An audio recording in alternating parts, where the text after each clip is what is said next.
Okay, so who should you be creating content for?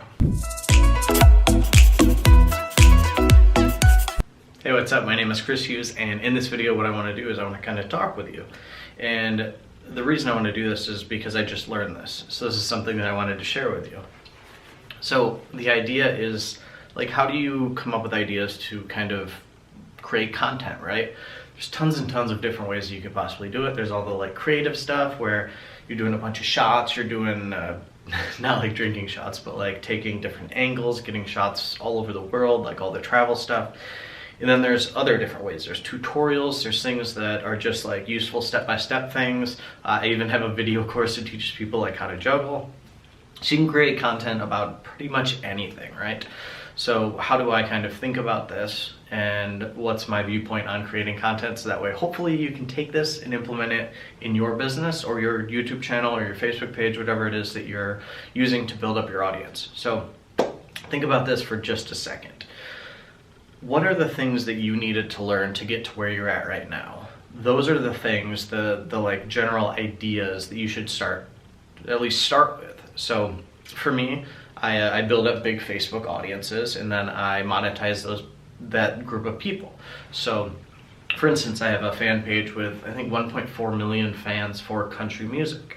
So what do? Well, I give them information about country music.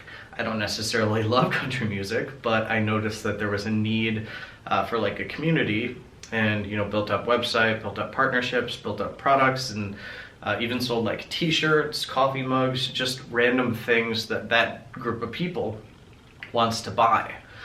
So how does this actually apply to you, and why I feel like I'm just like preaching at you. So thinking about this from your standpoint on how to kind of create content. Well, think about the stuff that you went through, the things that, the like obstacles that you had to go through to get to where you're at. I do have a course now that teaches, building up audiences and all that kind of stuff through Facebook. And what happens is, it was just the stuff that I needed to learn. Like the simple stuff that's like, here's an example for a call to action that gets people to like your page. Here's a simple terminology that gets people to kind of share your content. Here's the methodology, I think that's how I say it, the methodology behind like viral posts. So these are things that I had to learn, things that I kind of like struggled with when I was first getting started. I just kind of threw up a bunch of stuff against the wall to see what stuck. And what happens was, certain things worked out better than others.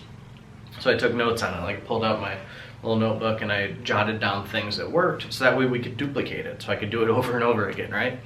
So the same thing is true for whatever it is that you're working on right now. There's certain things that you've gone through that you can kind of share that information with others to kind of bring them along on the journey with you.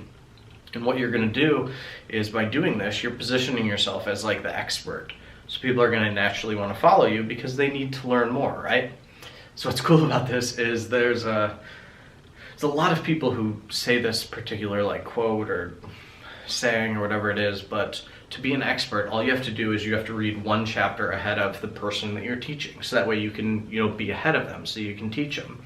And I was like an okay student, and I was a good student in high school, and then college I didn't know how to do it.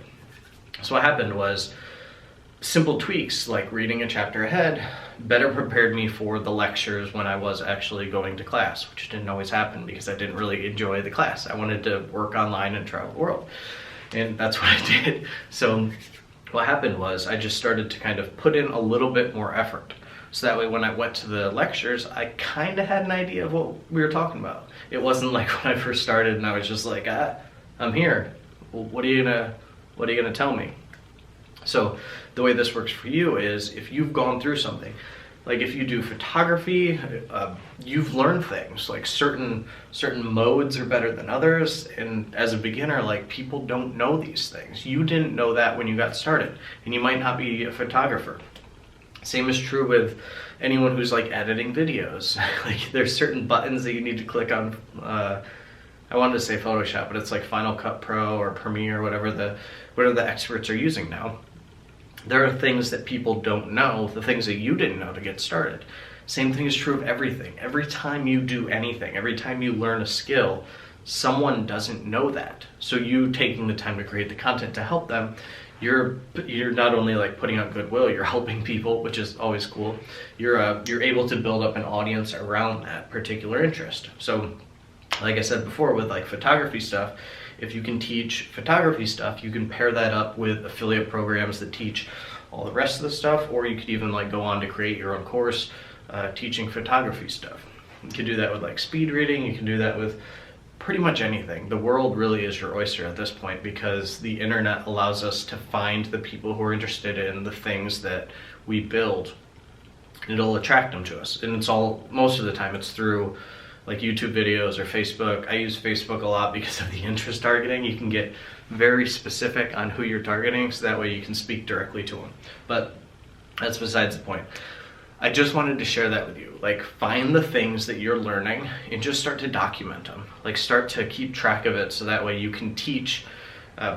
You can basically like learn the thing, you can do the thing and like fail at it and like figure out what works, and then you'll start to teach it. And you'll start to build a following of people who like that. People are like, this Chris guy, and I'm Chris, this Chris guy is like helping me, he's useful, it's information that's valuable to me, and they'll like subscribe. Which, if you like this stuff and you're getting value from it, consider subscribing.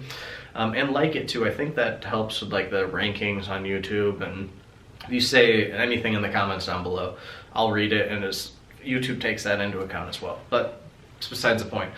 What you're doing is you're providing a ton of goodwill to the marketplace. And what's cool about this kind of stuff, these like digital assets, this digital real estate, you're going to be providing massive value, building up an audience for the long term.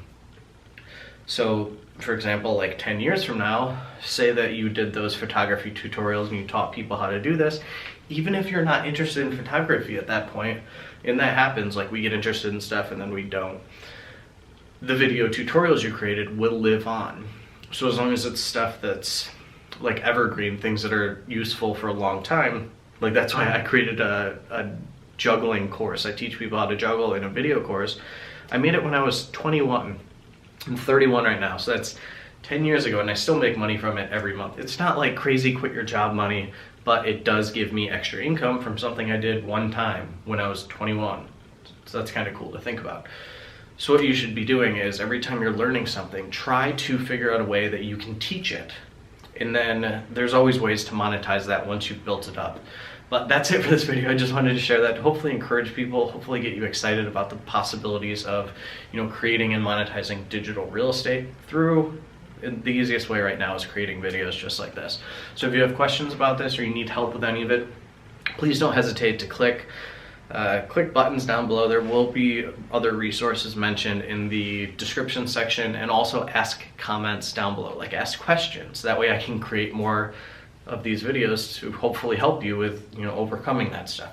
So thanks again for watching. I do really appreciate it. You could be spending your time pretty much anywhere, and the internet's enormous, so there's thousands upon millions, billions of things to look at. So thank you so much for your time.